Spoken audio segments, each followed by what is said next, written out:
Okay, so let's talk about two things that are happening in the online tech space. One bad thing and one potentially good thing. So starting with the bad thing, the Federal Trade Commission, the FTC, was trying to make it so that it's easier to cancel subscriptions. It was commonly known as the Click to Cancel initiative. Unfortunately, the US Court of Appeals for the Eighth Circuit said this week that the FTC made a procedural error by failing to come up with a preliminary regulatory analysis which is required for rules whose annual impact on the US economy is more than $100 million. Now, personally, I don't see how instituting a click to cancel rule for subscriptions can cost the US economy $100 million. Regardless, they did not follow that rule. I mean, I guess they had to do a study and kind of show that it wasn't going to cause the harm, which I think is very odd. It seems very pro corporation to me, the fact that there's this rule in here that you have to prove that it's going to cause less than $100 million of damage to the US economy. So it's actually my opinion that when you make a subscription easier to cancel, that would in turn increase the quality of whatever service you're subscribing to. Let me explain. So I work at a fitness center as my regular everyday 9-to-5 job. And we in fact have a very simple cancellation policy. You just email us and we will cancel your membership. That's the current gym that I work in. For a long time, I worked at a different fitness center. I'm not going to name names. So I'm pretty sure it wasn't a written policy, but it was kind of common practice where, say, a member would come into the front desk and want to cancel their membership. A manager would call a sales rep to go meet that person in front and do what's called a save. And what it was they would sit them down and try to do everything in their power to convince them not to cancel their membership. And a lot of times it would involve like calling a trainer or fitness professional to the front to try to talk them into like maybe if you just had a trainer, or maybe if you had a little more guidance, you wouldn't want to cancel your membership, which on the surface seems like a benevolent thing to do, a good thing.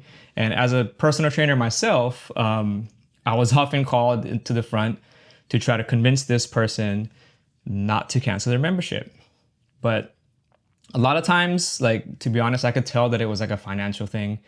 And the last thing I wanted, even as a fitness professional who made my money off of like client-based work, if it's gonna put you in a financial hardship, I would rather you not sign up for the training, come back when you're more financially ready to do so, because you're gonna be more committed emotionally and you're gonna be more willing to put everything you have into it versus having this thing in the back of your mind that like, I really wanna do this, but I can't afford it, which, you know, part of the reason why I left the company. Long story short, you should be able to come in and say, I would like to cancel my membership, and should just be just like that. It should be easy. Unfortunately, because of this procedural thing that happened, it died. So in the previous administration, President Joe Biden included the FTC's proposal as part of the Time is Money initiative, which aimed to crack down on, you know, various consumer-related hassles. And I hope that this comes up again. And I just can't see any reason why it shouldn't be simple to cancel any subscription you have. If it's that easy to sign up, it should be that easy to cancel. Period. All right, and now some good news. Starting on July 15th, YouTube will not monetize content featuring AI-generated videos. Now, this is a tricky one. I had to go really dig into a lot of articles from the AP. This is from the Bridge Chronicle. I went on like Mashable. I scoured the internet looking for different takes on it, and every article I looked at said that the exact language of the new policy has not been like ironed out. So everything here is, some of it's speculation, some of it is just kind of giving a general idea of what YouTube is going to do. And as someone who prides myself as not utilizing AI to make videos, like this is actually me, a human, speaking to the camera, and I will edit my stuff in Final Cut Pro. Granted, I do use AI, like this camera has like AI autofocus, and I'm sure my editor has some AI features in there. But for the most part, I do things in a very old-fashioned way where I speak to the camera, put the footage in there, chop it up myself, and do whatever I do to it. Like, I don't even use AI to cut the gaps out of my speech. I do that manually because sometimes if you let the AI in the editor like reduce all the gaps in your speech, sometimes it doesn't come off as natural. Sometimes you want gaps in your speech to emphasize a pause in what you're saying. But anyway, that's beside the point. Let's get back to the policy that YouTube is trying to put forward. So this article here kind of gives an overview of AI tools and how they've made things easier. So to summarize YouTube's updated guidelines, AI generated videos are defined as content where the primary visuals or audio are created by artificial intelligence with little to no human involvement. And this includes fully AI animated or deepfake videos, which we've all started to see a lot of on social media, on YouTube. And even in the past few years, like the technology has come such a long way from that infamous Will Smith eating spaghetti video. Should I put a clip of that in here? Nah. There's something off about him, like something about the mouth and a lot of times with the hand movements. Yeah, I can tell, but a lot of people can't tell. Now, you've probably seen in the news, there's been this like band on Spotify that is 100% AI generated, and they even have a whole album. I'm not a musician or anything, but that kind of stuff should scare you if you're a musician or any kind of artist. Synthetic news reports, interviews, or fictional characters. Now, this can be dangerous. Like if you're imitating politicians or news reporters and a video looks like someone, like a prominent news figure is interviewing a prominent politician and is talking about like policy or international affairs. I can see why they want to crack down on this, because some of like my boomer parents might get fooled by whatever news they're tuning into on YouTube, right? That also ties into videos that use AI tools to mimic real people or events.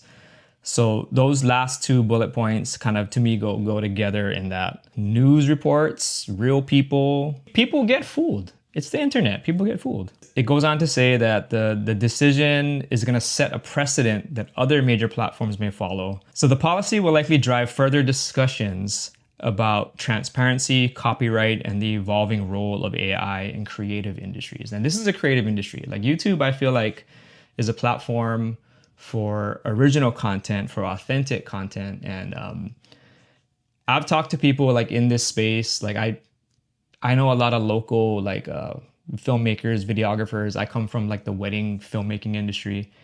And some of them embrace like using AI, even considering AI art. I, for one, do not. Let's take AI art, for example.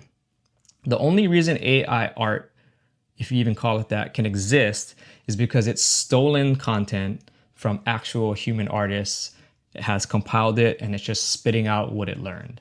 To me, that's not art. Some will argue that every artist steals, every artist borrows a style from someone who has come before them, but that's more of a human process. I have a problem with like a piece of software taking from millions and millions of people and just kind of mushing it all together and spitting something out, because no human could possibly do that. It takes out the human element of art, which I think is the whole point of it. This is a step in the right direction. And it says, for now, creators will have until July 15th to adapt their content strategies and ensure compliance with YouTube's new guidelines. And for me, no problem, because I don't use AI to make videos. Yeah, so that's my little summary of like a couple things that piqued my interest in the news lately. Like I said, one bad thing. I hope click to cancel does pass at some point. And then, YouTube's new direction with cracking down on AI content.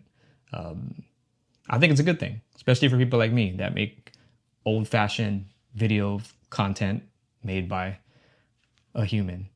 But I am curious to know your opinions. Let me know in the comments what you think about the click to cancel thing, or even if you're a creator that does utilize a lot of AI to make your content. I'm open to hearing different viewpoints. We can start a discussion on it. You know, I don't know a lot about making AI content, and maybe I'm just being narrow-minded in that and stuck in my ways about making stuff the old-fashioned way. But I am curious to hear people's opinions on it. So let me know in the comments what you think about these two stories. And thanks for watching. Like and subscribe if you want me to do more stuff like this.